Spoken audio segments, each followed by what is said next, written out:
Bueno, la clase anterior hablamos de las pruebas, un poco del propósito de las pruebas. Nos recordamos también a dos personajes como fue Abraham y Job.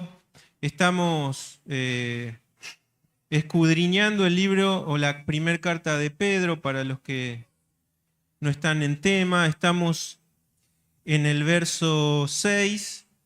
Capítulo 1, verso 6, lo leo rápido, dice, en lo cual vosotros os alegráis, aunque ahora por un poco de tiempo, si es necesario, tengáis que ser afligidos en diversas pruebas.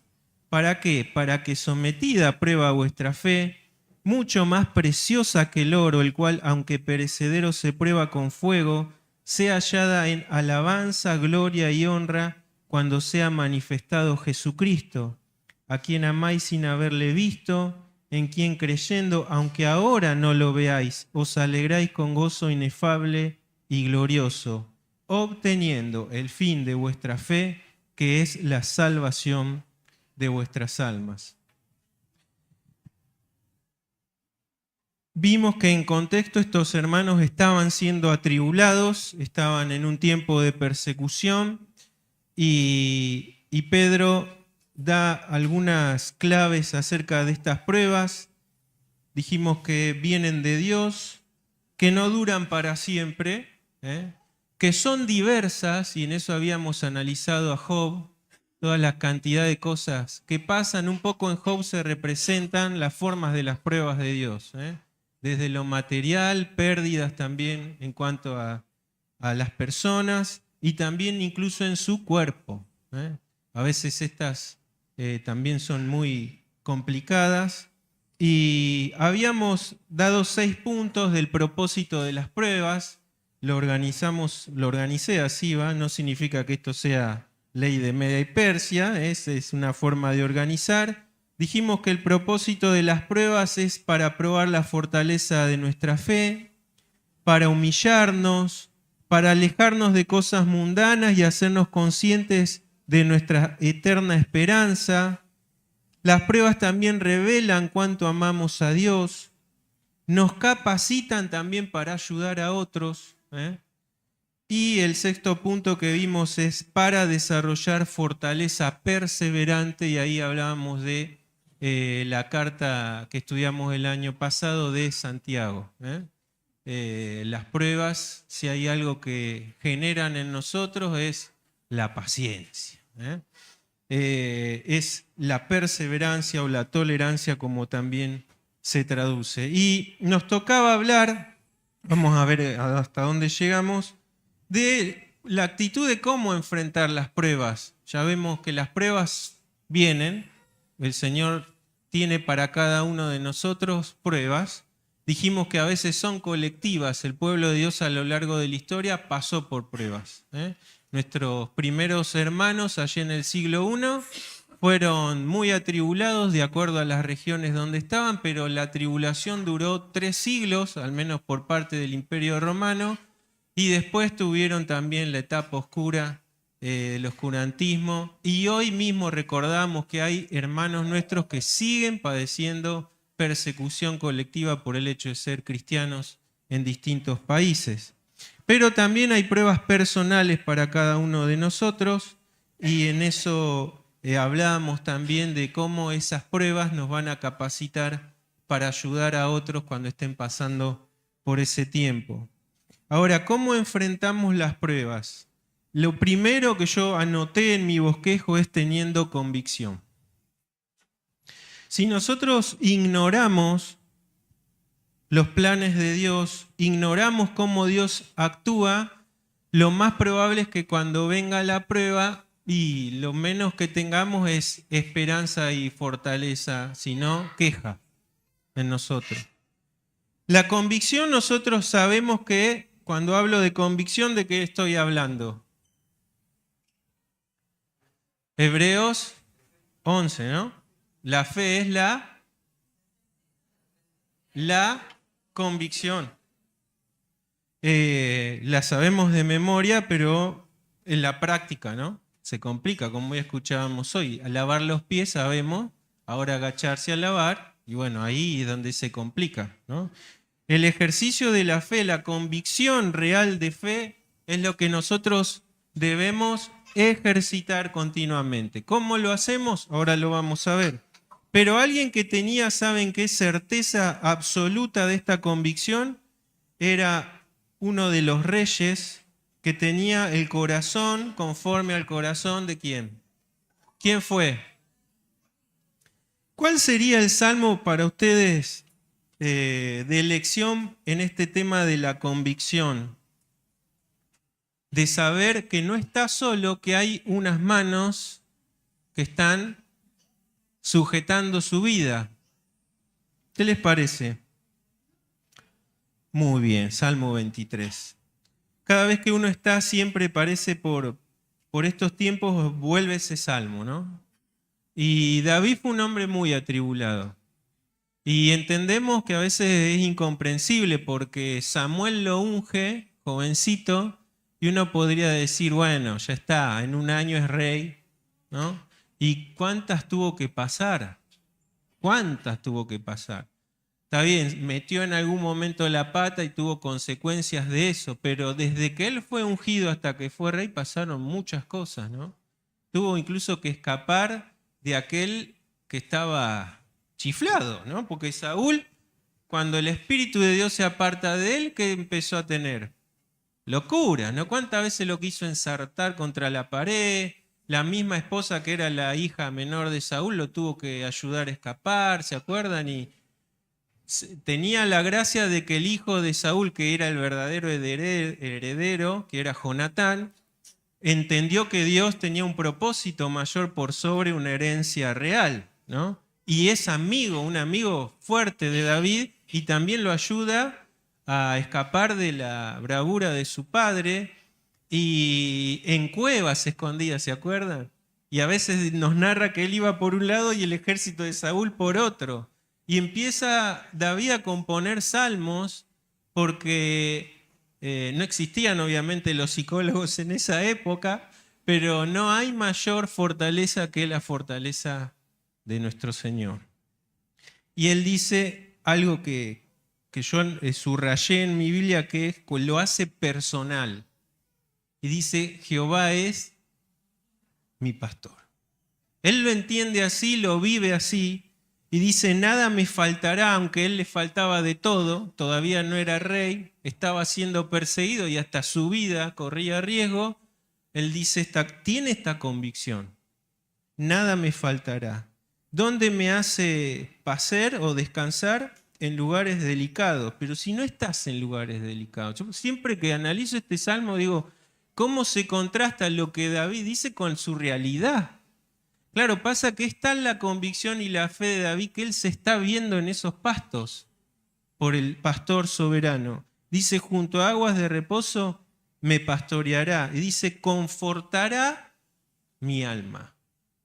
Todos creo que nosotros hemos experimentado cómo Dios puede confortar el alma de aquellos que pasamos también por tribulación. Dice, me guiará por sendas de justicia por amor de su nombre.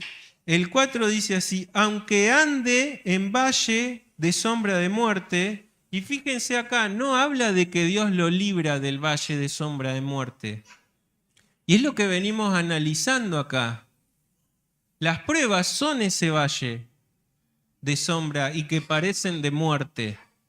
Aunque él literalmente anduvo por valles realmente peligrosos, dice, aunque ande en ese valle, y uno podría pensar, aunque aparentemente incluso clamo a Dios y no me escucha, ¿no? Aunque aparentemente solo veo peligros y puertas cerradas, ¿qué dice David?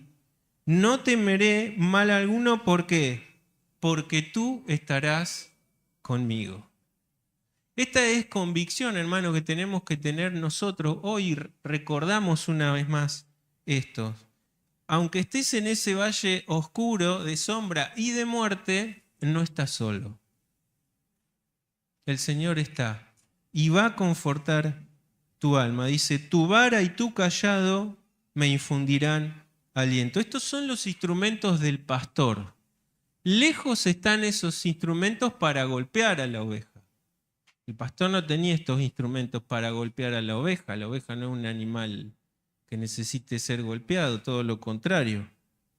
La vara y el cayado hablan no solo de protección, sino también de seguridad.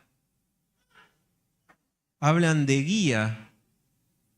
Hablan, ¿saben qué? Se usaban muchas veces para ir contabilizando la seguridad de que no se escapa una oveja sin que el pastor sepa. De hecho, hay otro pasaje que dice, la llama ¿por qué? Por su nombre. La palabra dice que no hay un pelo que caiga de nuestra cabeza sin que Él lo sepa. Fíjense la seguridad. Esta es la convicción que hoy tenemos que renovar en nosotros. No hay nada de nosotros que se le escape a Dios. Vieron que a veces parece, no, pero estas cosas insignificantes, ¿no? A veces ni oramos por cosas que nos parecen tan cotidianas. Nada de lo que pasa en nuestra vida se le escapa al pastor, porque ahora somos de Él. Y Él es el pastor de los pastores. Dice, aderezas mesa delante de mí en presencia de mis angustiadores, unges mi cabeza con aceite, mi copa está rebosando. Ciertamente el bien y la misericordia me seguirán todos los días de mi vida, y en la casa de Jehová moraré por largos días. Y no quiero detenerme a analizar cada cosa, pero habla no solo la certeza y la convicción de que aún en las pruebas hay misericordia de Dios. Hablábamos esto en la clase pasada, no hay nada que Dios permita en nosotros que no podamos superar, aún la tentación. No podemos decir, nada, esta tentación, caí porque era mayor. No. Dios hasta en eso, el pastor cuida de que las pruebas que Él nos da siempre van a ser algo que nosotros podemos soportar, tolerar, superar y crecer en Cristo. Imagínense si no fuera así, nuestra vida sería de continua en derrota. Por eso es la certeza de que hay misericordia aún en esos tiempos de aflicción. ¿Y cuál es la certeza? Que en la casa de Jehová dice, moraré por largos días. Nosotros hoy moramos en la presencia de Dios. Hoy se recordaba el pasaje que somos pueblo adquirido, como dice Pedro, pero somos adquiridos hoy y para la eternidad. Estaremos en su presencia eternamente. Y esto se renueva también en nosotros. No tomes el tiempo de prueba, como les dice también Pedro, como algo que te va a estancar y en lo cual tenés que sufrir y lamentarte. No, míralo con la mirada al más allá. Hay una gracia mayor que será cuando venga Jesucristo. ¿Vivimos en gracia hoy? Todos podemos decir que sí. ¿Hay gracia para cada una de nuestras vidas? Todos podemos decir que sí. Hay una gracia mayor todavía, que será cuando Él nos venga a buscar. Y de esa forma, con esa convicción, podemos entonces enfrentar los momentos de prueba de una forma distinta, de una forma esperanzadora. Y dice también Juan 10:27,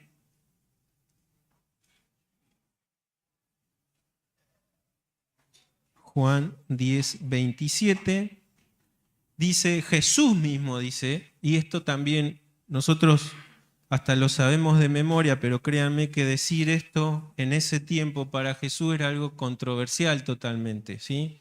Porque al decir que Él era el pastor, ¿a quién se estaba igualando? A Dios. Porque el único pastor es Jehová. ¿Cómo me decís vos ahora que sos pastor? Habla de la divinidad, ¿sí? Mis ovejas, que dice, oyen mi voz y yo las conozco y me siguen, y yo les doy vida eterna y no perecerán jamás, ni nadie las arrebatará de mi mano. Mi Padre que me las dio es mayor que todos, y nadie las puede arrebatar de la mano de mi Padre. Yo y el Padre somos. Esto para nosotros es como si no me estás contando nada nuevo, ¿no? Pero cuando Jesús declara estas palabras, fueron para ellos una estructura teológica que ellos tenían rota completamente. ¿Cómo un ser humano me puede decir que sus manos son iguales a las manos de Dios, del Padre, de Jehová? Y esto es como si estuviésemos cubiertos con dos manos, ¿no? Pues dice, él habla de mis manos y habla de las manos de mi Padre, ¿no? ¿Quién nos puede sacar de esas manos? Le pregunto yo. Pablo lo había entendido tanto que dice, ¿saben qué? Ni la muerte nos puede separar del amor de Dios que es en Cristo Jesús. Ni las tribulaciones, ni las enfermedades. ¿Saben qué? Ni Satanás, ni los demonios, que tanto se ocupan en que tropecemos y caigamos. Ni siquiera esas fuerzas que son superiores a la fuerza que nosotros podemos tener, nos pueden separar y sacar de esas manos poderosas. Entonces, en el tiempo de prueba, tener la convicción es tenerlo todo. Tener la convicción de que aún en esos momentos no nos vamos a escapar de las manos de nuestro pastor. Si tenemos esa convicción, podemos entonces, como hizo Pedro, caminar sobre el agua. Hay vientos, tempestades, el agua está fulera. Bueno, los que conocemos el mar acá vemos, ¿no? Cuando hay tempestades hasta te da miedo acercarte porque las olas llegan, tapan. Aunque hay algunos locos surfistas que se meten, ¿no? Pero bueno. Pero ¿quién puede no temerle a las fuerzas del mar? Bueno, simbólicamente a veces son las fuerzas también que quieren que nosotros nos hundamos, ¿no? Como le pasó también a Pedro. ¿Por qué se hundió Pedro? Aparta la mirada. Aparta la mirada. Y se preocupa más por aquello que ve, por aquello que teme, que por quien está adelante. Aquel que le dijo, ven, baja, ven hasta mí, era el que tenía el poder para hacerlo caminar. Cuando él aparta la mirada, se hunde. Por eso es que lo sobrenatural de Dios solo puede pasar cuando tenemos nuestra mirada en Jesús. ¿Cómo podemos atravesar las pruebas? Mirando a Jesucristo. No mirando lo que nos está pasando, solo mirándole a Él. El segundo punto que yo anoté aquí, nos vamos a pasar unos minutos hoy, así que ya les digo, si tienen hambre, el ayuno a veces es bueno. El segundo punto es en humilde oración. Y no puse en oración, puse en humilde oración. Porque a veces nuestras oraciones pueden ser pulseadas con Dios. Exigirle a Dios cosas. No. En humilde oración. El ejemplo supremo de esto, ¿en quién lo tenemos? En la etapa más difícil de su vida, en la cual su alma se sentía morir, él se arrodilla y ora a su Padre. 3 veces dice, ¿no? En la costumbre judía del número 3. Jesucristo es el ejemplo supremo, porque siendo Dios, hermano, a veces nosotros se nos escapan algunas cosas, ¿no? Recordamos su vida de oración. Él se levantaba de madrugada para tener comunión con Dios. Y yo me pregunto muchas veces, ¿qué pasa con mi oración? ¿Cuánto tiempo le dedico a la oración? Vamos a leer un texto solamente, tenía algunos más, pero quiero centralizar en un texto al cual siempre vuelvo y me encanta, que es Filipenses. En tiempos muy oscuros, en tiempos de mucha ansiedad, donde las farmacéuticas se están volviendo ricas vendiendo ansiolíticos y antidepresivos y tantas cosas. Filipenses 4, verso 6, una vez recordamos, una vez más este texto hermoso, dice, por nada estéis afanosos. ¿Qué dice? Sean conocidas vuestras peticiones delante de Dios, y dice así, miren, en toda oración y ruego. ¿Se queda solo con eso? Con acción de gracias. ¿Y cuál es el resultado de ese ejercicio? la paz de Dios que sobrepasa otra vez todo. Fíjense cómo se unen. Todo entendimiento, dice, ¿qué va a guardar? Los corazones, hoy Adrián hablaba de esto, y los pensamientos en Cristo Jesús. Es decir, te va a guardar todo. Yo entiendo que a veces la psicología es necesaria para algunas cosas, pero créeme que la psicología es atea y no entiende nada del espíritu. Y que por sobre todas las cosas no hay nada que va a poder darle la paz a tu mente y a tu corazón que no sea ir, como dice acá, en toda oración y ruego a Dios. Porque es el médico supremo, el que puede curarlo todo, sanar todo, el que puede dar la paz que nada da. El mundo da paz, sí da paz, pero la paz que el mundo da y dura muy poco, ¿sabes? Y a veces hasta te hace dependiente de las cosas. Las cosas, claro, que te liberan dopamina, te hacen esclavo de eso. Vemos, por ejemplo, lo que está pasando con las redes sociales en los más chicos. Desastres. ¿Por qué? Y bueno, porque eso les da placer, les da paz, pero después no encuentran la paz en nada más. Y lo mismo el mundo, buscando paz, buscando placer en cosas que duran poco y que te hacen esclavo. ¿Con qué llenamos nuestra cabeza, no? Porque lógicamente hay cosas que dejamos que se metan acá. En la armadura del cristiano, ¿se acuerdan? Había un arma que Pablo describe ahí que era ¿qué? ¿El yelmo de qué dice ahí? De la salvación o de la redención. Y esto, ¿saben qué es el primer punto que vimos? Es la convicción de la redención. De que fuimos sacados de un lugar que nos, como Satanás tienta a Jesús, postrate y te voy a dar todo esto. Hoy Satanás nos sigue diciendo lo mismo, ¿eh? Sé un esclavo mío del sistema, del mundo, de las ideologías, de lo que te ofrezco, que te libera tanta dopamina y te hace bien. Sé un esclavo mío y vas a tener estas cosas. ¿Cuánto tiempo le dedicamos y le dedico a la oración? No pretendas tener paz en tu vida si no tenés una vida de oración. Es imposible. Y nosotros vemos que todos los hombres de Dios, desde los profetas hasta sus apóstoles, todos tuvieron vidas plenas de oración. La manifestación de Dios a sus vidas era ejercida por su actividad constante de oración. Y vemos, por ejemplo, en Pedro, que estamos viendo él. La puerta que se abre a los gentiles era porque él tenía hábitos continuos de oración. Él sube a orar, ¿se acuerdan? Mientras le preparaban algo de comer. Y en ese tiempo de oración, ¿qué se le presenta? ¿Se acuerdan? La visión del manto con animales.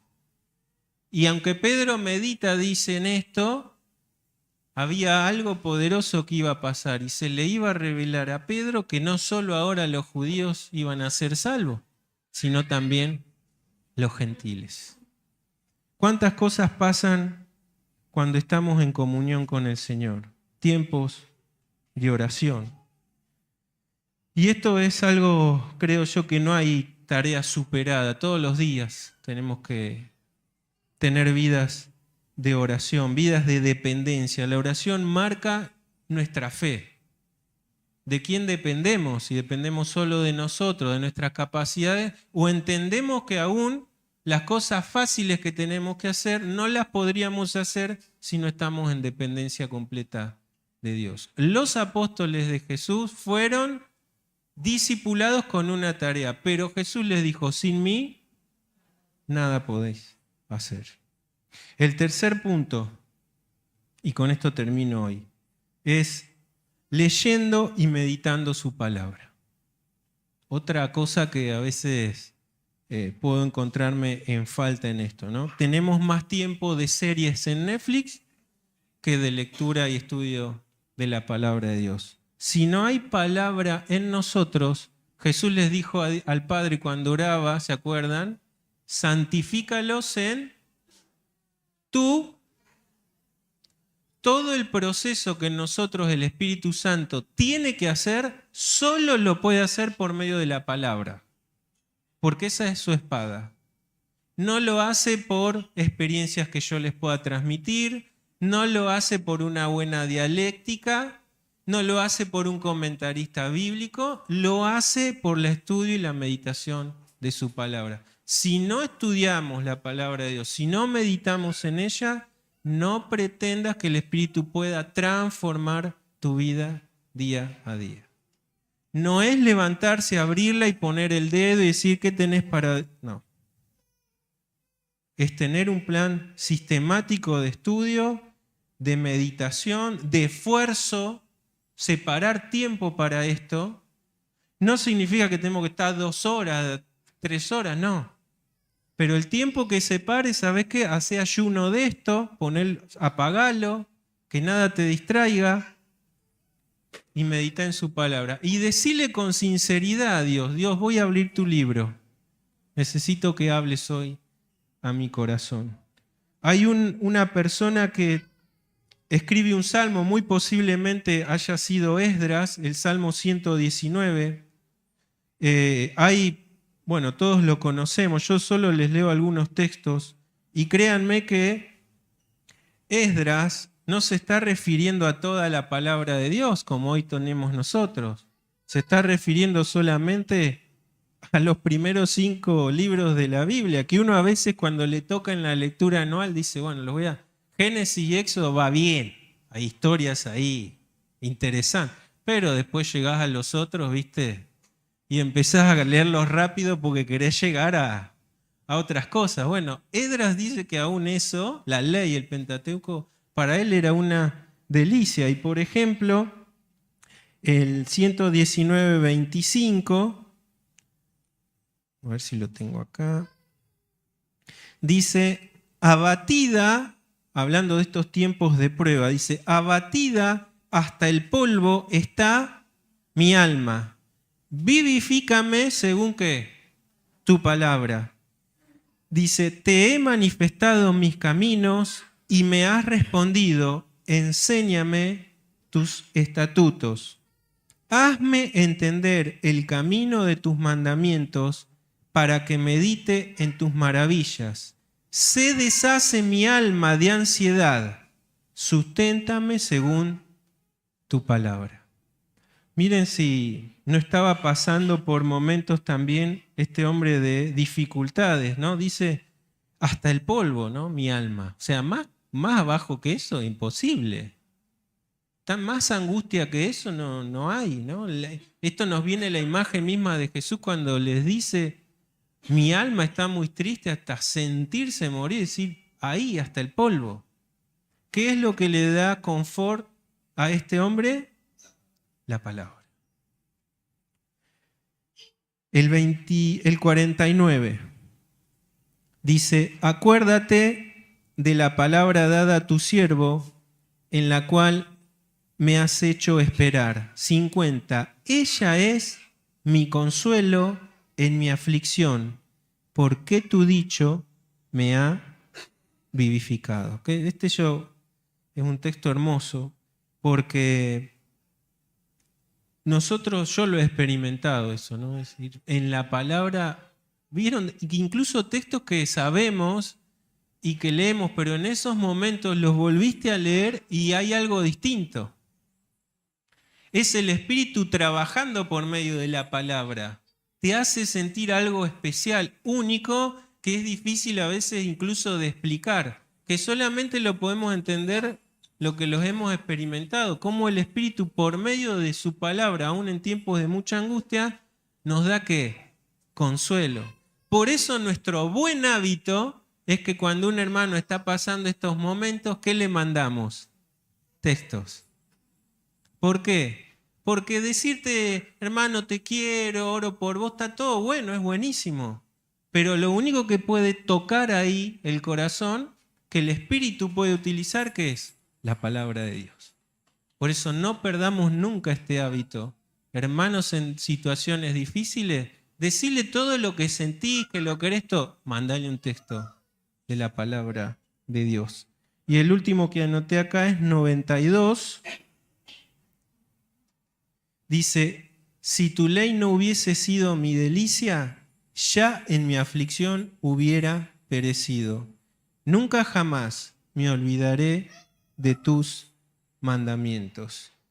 Podríamos seguir estudiando este salmo y encontrar que las vivencias de este hombre pueden ser también nuestras vivencias.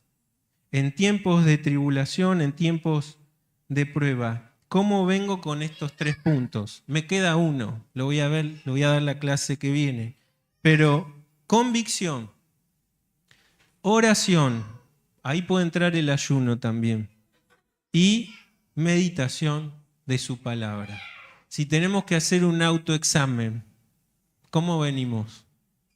Bueno, si estás acá, respirás y estás vivo, hay tiempo para mejorar esos puntos. Porque es la única forma de que los tiempos de prueba los puedas pasar victorioso.